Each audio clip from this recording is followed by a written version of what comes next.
In the last century, just the novelty of being here was enough to inspire whole books. One famous writer in the mid-1800s, T. Starr King, had this to say about the mountain's various climates. I send you a greeting this morning from the cupola of New Hampshire. If perchance you are suffering from the heat when this missive reaches you, let your eyes cool themselves by reading that just outside the Tip-Top House, the mercury is at 34 degrees. The ride from the glen was very easy. We rose indeed by climate as well as ridges. It was July at the base, late September on the ledge, and November at the apex. Reverend Thomas Starr King. Now, the Tip-Top House he refers to was built in 1853. You're going to see it in just a bit. It is the only original summit building that survived the Great Fire of 1908. The summit, as you'll see it today, has evolved greatly from how it all began so long ago. It's always been a hub of activity for travelers to the White Mountains. The summit community in the 1890s was a very busy place. It featured a large hotel, stage office, railroad station, and even had its own newspaper. Among the Clouds was the first and only newspaper ever to be published on a mountaintop. All visitors to the peak had their names published in its pages along with the local news and gossip. In fact, the latest daily editions used to make their way down after hours on the cogged railway track on a contraption known as a slide board, or more popularly known as Devil's Shingle. Real history was made again in 1899 when a little-known inventor named Freeland O. Stanley drove his locomobile up the road. He did it for publicity, hoping to build a name for his fledgling company.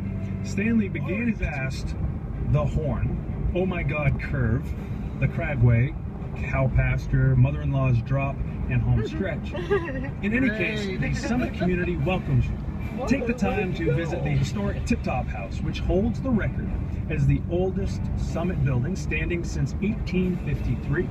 The Sherman Adams State Park building will offer you a top-of-the-world perspective from the observation deck. Hot meals and restrooms are inside. While there, wander through the Mount Washington Observatory Museum and gift shop downstairs for a look at some rare mementos of the past. And if you only see one thing, be sure to stop at the historic summit stage office, which is where the observers huddled while measuring the world's highest recorded wind, 231 miles per hour in 1934. You won't have any trouble recognizing which building it is. It's the one that's chained to the ground. If your headlights are on, be sure to turn them off before exploring the summit. You should be coming to the summit pretty soon, so save the rest of this tour for when you begin the trip back down. Enjoy yourself at the top of New England. Whoa.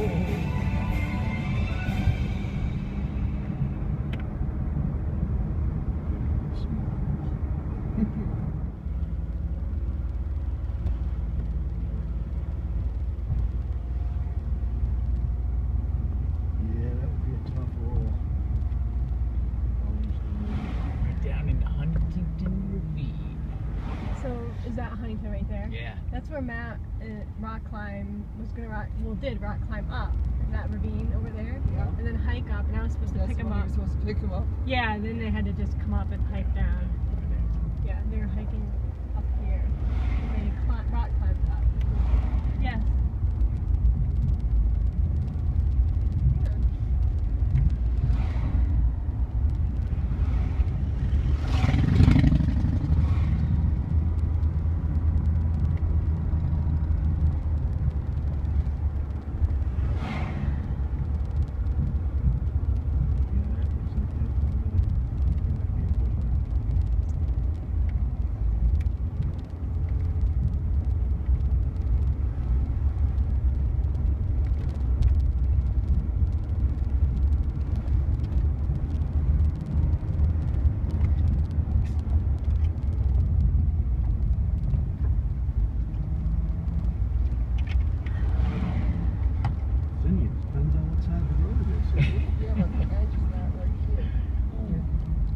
Sissy girl, I see now. I see what it is.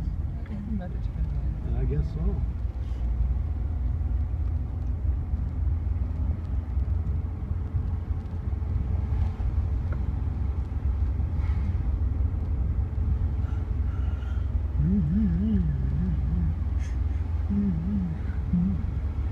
Yep.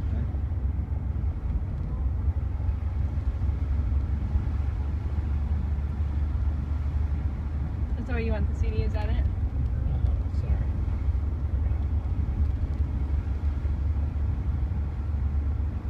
Pumping action of the foot pedal allows the brakes to run cooler than does just a steady pressure. And never use water to cool your brakes. If they begin to fade, stop at the next pullout and allow them to cool while you enjoy the view. If you're in the fog, please turn on your headlights and remember cars heading down should yield the right of way to the cars on their way up.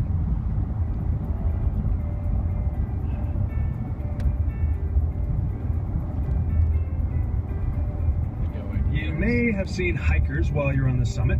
Some are day hikers, climbing the mountains or traversing the Presidential Range by any of the miles of trails that crisscross the slopes. Many begin from the Appalachian Mountain Club's headquarters, just south of here in Pinkham Notch. Visible just above the AMC base camp is a canoe near Exeter, New Hampshire, paddled up the coastline into the Saco River and up to what is now Glen, New Hampshire. After obtaining permission from the local tribe elders, Darby Field and his two companions set out on what would become the first ever ascent of this formidable mountain. Whether it was riches, glory, adventure, or a combination of all three he sought, Darby and his guides achieved their quest and their place in history more than 350 years ago. After the wake-up call, the mountain rolled over and went back to sleep for about another 150 years. And it was the Crawford family, Abel and then Ethan after him, who finally began housing and then guiding guests around Mount Washington in the 1790s. As the story goes, it is believed that the first visitors who arrived at Crawford's Inn with their express purpose of climbing Mount Washington did so in 1818. Ethan's later journal entry reflects the typical Yankee flair for understatement of this massive effort. He only wrote, "My father and I made a footpath from the Notch out through the woods, and it was advertised in the newspapers, and we soon began to have a few visitors." And nearly 2 centuries later, they've never stopped coming. If for nothing else, the Crawford family's legacy is assured by the fact that they cut the first hiking trail up the mountain in 1819, which is still in use today and is the oldest hiking trail in America.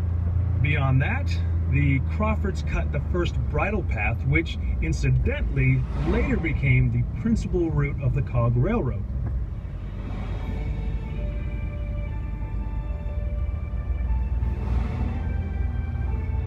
The world above treeline is your world now, and through your care, its rarity will be preserved for the next time that you come, or for all those who come after. Now that you've seen the Alpine Zone, you can understand why we are so dedicated to its conservation. To your left, you'll see the Great Gulf Wilderness. This is a glacial cirque of more than 5,500 acres that was officially designated a wilderness area in 1964. This wilderness designation is especially important in that it protects a vast area from any form of man's intrusions. There's no timber harvesting, mining, or buildings of any kind are allowed. With the exception of a few hiking trails, only the forces of nature are at work in the Great Gulf Wilderness. Though it is unmarked today, the halfway point used to be a stopover for guests and horses in the old days. The halfway house offered shelter and refreshments before the last long pull to the top. Now take a minute to think again of the horse teams straining against their harnesses as the drivers spoke commands and encouragement. Horses ruled this road for the first 50 years of its life. In fact, it wasn't until 1912 that the first gas-powered vehicles took over the job of carrying guests up the road. From that time on, the horse-drawn era began to fade from memory, and the carriage road eventually became the auto road. The first motor vehicle used to carry passengers, a Thomas Flyer, began the change in 1912, followed in 1917 by a fleet of Pierce Arrows, then Ford Woodies in the 1930s, Internationals in the 1950s and 60s, and finally the vans that you see cruising on the road today. In many ways, the evolution of transportation played itself. Mount Washington was a test track of sorts, because if a car could prove itself on these unforgiving slopes, it could work anywhere. Many traditional thinkers were not ready to acknowledge the worth of these mechanical contraptions. There's a statewide newspaper, the Manchester Union Leader, wrote, "The whole thing is an unmitigated nuisance. The lives and property of perfectly helpless people have been menaced for no reason than to provide amusement for total strangers. Some drivers can be trusted, most cannot. If these people think of coming up another year, let them stay in jail a couple of days, and everyone will be the better for it." And as you drive along in your vehicle today, try to imagine these two scenes in your mind. First, see the early cars, conditions they couldn't have imagined. The U.S. Signal Corps took over from 1870 until 1892 and experienced many of the same conditions that the current members of the Mount Washington Observatory staff contend with. This journal entry from the logbook details a difficult evening for the early observers. January 27, 1875. Coldest of the season, 46 below. The wind is blowing a hurricane and has done so all through the night past. Had work today to keep warm. The wind and cold penetrate every cranny. Enormous drifts of snow have formed about the building, and as fast as the passage is cut out and the windows cleared, the wind drives in snow to fill out the gaps. Where Star Lake is. The coal is far from being good. It is full of rocks and clinkers. Respectfully suggest that good coal and another heating stove be purchased. If such weather as this is to continue, it would be wicked to keep men in such a dwelling. Sergeant Isaac Burr. It can be assumed that good coal and another stove weren't purchased because winter occupation ceased in 1890. It took 40 years to round up another crew of dedicated weather watchers.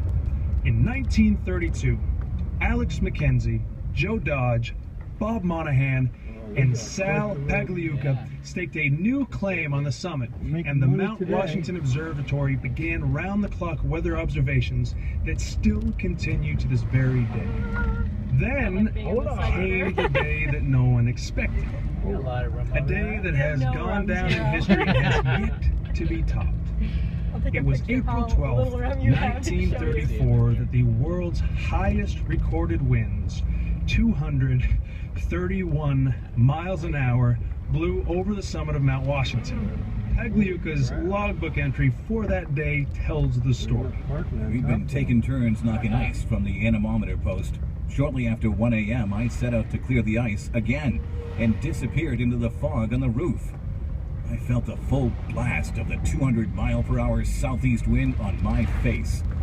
Kneeling on the platform, I pounded the foot-thick ice accumulation with all my strength, but alas, wasn't making much impression on the rough frost. On that day, Mount Washington earned another place in history and was forever nicknamed the home of the world's worst weather. Because of this, various companies and scientific institutions have tested everything from jet engines to paint and winter clothing.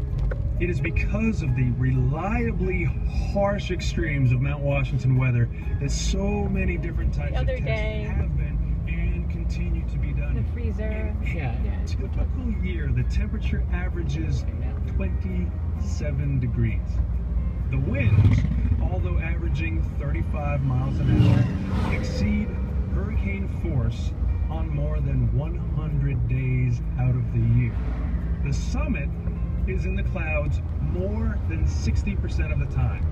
The snowfall averages 245 inches per year, though more than 500 inches, that's more than 47 feet, fell in the winters of 1968 and 69. Below Treeline, the Great Glen Trails Outdoor Center uses. This is what the early road crews faced year after year. Today, the job hasn't changed, just the methods of accomplishing it have. Bulldozers and backhoes have taken over where men and shovels once fought the elements. But it's still a lot of work every spring to put a mountain road back in order after a harsh North Country winter. Mount Washington and the Auto Road is as much a destination today as it ever was. There seems to be an almost mystical allure that draws people to its towering heights. For some, it's an opportunity to reach the top of a major mountain and then quietly contemplate the beauty and majesty of their surroundings. For others, it's a place to make history, to set a record or to break a record. This has been the case since Darby Field set out to climb in 1642. Each generation brings a steady stream of challengers. The areas of endeavor are as diverse and unique as the individuals who undertake them. Listen to this sampling of just a few of the records and record breakers through time. 1857. A man counts his steps walking to the top. 16,925. 1861. The road opens and Colonel Joseph Thompson drives the first horse-drawn vehicle up Mount Washington. 1875. Harlan Aumann runs down the road in 54 minutes. 1887. An all-time record for horse-drawn vehicles is set by Charles O'Hara with a time of 1 hour, 9 minutes. 1899, Freeland O. Stanley drives the first automobile up the road in 2 hours and 10 minutes. 1904, Harry Harkness sets a record in the first Climb of the Clouds auto race of 24 minutes,